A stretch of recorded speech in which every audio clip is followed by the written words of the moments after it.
দীর্ঘদিন পর আমরা একটা নির্বাচন দেখতে যাচ্ছি, যেখানে স্বতঃস্ফূর্তভাবে আমরা সবাই নির্বাচনে অংশগ্রহণ করার জন্য খুবই আগ্রহী হয়ে আছি। আমাদের প্রত্যাশা যে সুষ্ঠুভাবে নির্বাচনটা হবে, কোনো কোন্দল ছাড়া, যেহেতু একই দলীয়, আমরা সবাই একই জায়গার। নির্বাচনটা যেন আমাদের প্রত্যেকের মনের আশাটা পূরণ করে এবং সারা দেশবাসী যেন এই নির্বাচন দেখে আনন্দিত হয় এবং উৎসাহিত হয়।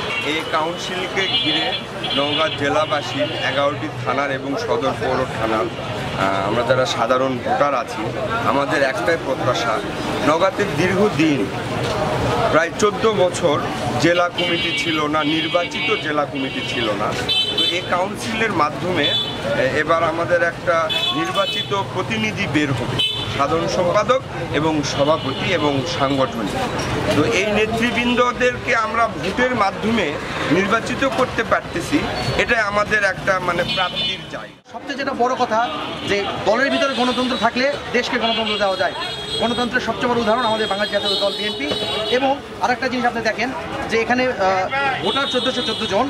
এই 1414 জন ভোটার শুধু নয়, নওগাঁ জেলার প্রায় 50 লোক একটা উৎসবমুখর আনন্দের মধ্যে বিরাজমান, যে তারা তাদের বিএনপির ভারপ্রাপ্ত চেয়ারম্যান তারেক রহমানের নির্দেশে একটা সম্মেলন এখানে সম্পন্ন করেছে। দীর্ঘ 14 বছর পর নওগাঁ জেলা বিএনপির সম্মেলন হতে যাচ্ছে। এই সম্মেলনকে ঘিরে সারা জেলার নেতাকর্মীদের মধ্যে উৎসাহ উদ্দীপনা আপনারা খেয়াল করেছেন।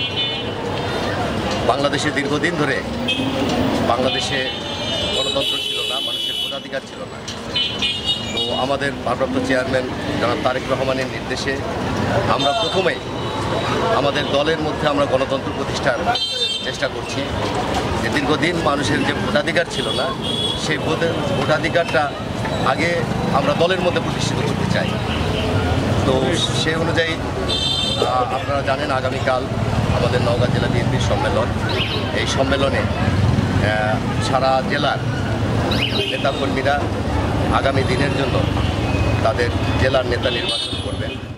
দল যদি আমাকে নির্বাচিত করে, আমি ইনশাল্লাহ নির্বাচিত হলে, বিগত দিনে আপনারা দেখছেন সকলকে নিয়ে আমি রাজপথে আন্দোলন সংগ্রাম করেছি, দলকে উজ্জীবিত করেছি, শক্তিশালী করেছি। আগামী দিনে আমি সবাইকে সঙ্গে নিয়ে দলকে শক্তিশালী করব, দেশনেত্রী বেগম খালেদা জিয়ার হাতকে শক্তিশালী করব, তারেক রহমানের হাতকে শক্তিশালী করব, নওগাঁ জেলা বিএনপিকে ইনশাল্লাহ শক্তিশালী করব। যদি আমি নির্বাচিত হই, বিগত দিনে আমাদের নওগাঁ যে 6টি আসন, ইনশাল্লাহ আমি এই 6টি আসনই যাতে বিএনপি উদ্ধার করতে পারে, তার জন্য যা যা করা ইনশাল্লাহ আমি সবাইকে নিয়ে ইনশাল্লাহ